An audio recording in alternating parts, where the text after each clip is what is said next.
perfect for the job, but didn't get it. When I worked with Doug in Dallas, they had invited me into their home. They wanted to sell it. They were actually going to make a whole transition.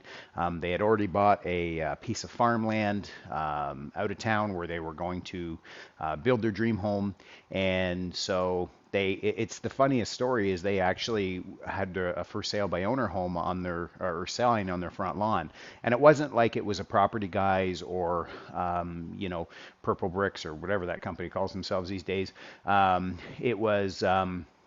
It was actually just a for sort of a handwritten for sale by owner sign, and they were getting calls from realtors telling them that they were stupid, that they'd never be able to sell it on their own. And after a few days, they sort of got a little bit frustrated with the process and called me in.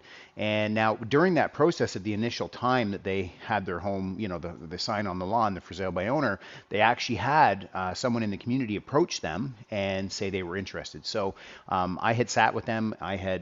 We had signed the listing. We were ready to go, but they asked me in the last minute. They said, "Would you mind waiting 24 hours? We just want to hear back from this individual to see if they're going to proceed, and then if not, then we're going to get it listed for sale, and then if they do proceed, then of course we don't have a listing, right? So we don't have a house to sell because it's going to be sold to them." And so of course I agreed to that.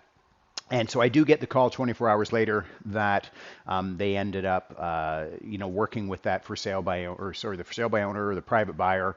Which, hey, I'm always for at the end of the day. If you can find that deal and it makes it work, and they knew this person, or this couple, so it made it really, really easy for them. They got the price that they wanted.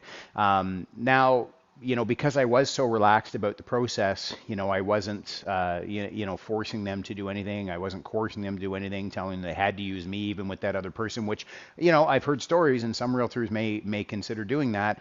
I was just really relaxed about the process, and, we laid it all out on the table out front. And so they ended up using me to represent them in a rental property they had and to find them a tenant. And so it's just sort of interesting the way that story worked out. So I mean, I literally championed their approach to selling their home on their own, which they did, and it turned around. I still got a transaction out of the process. So in the text is what they had to say about our time working together.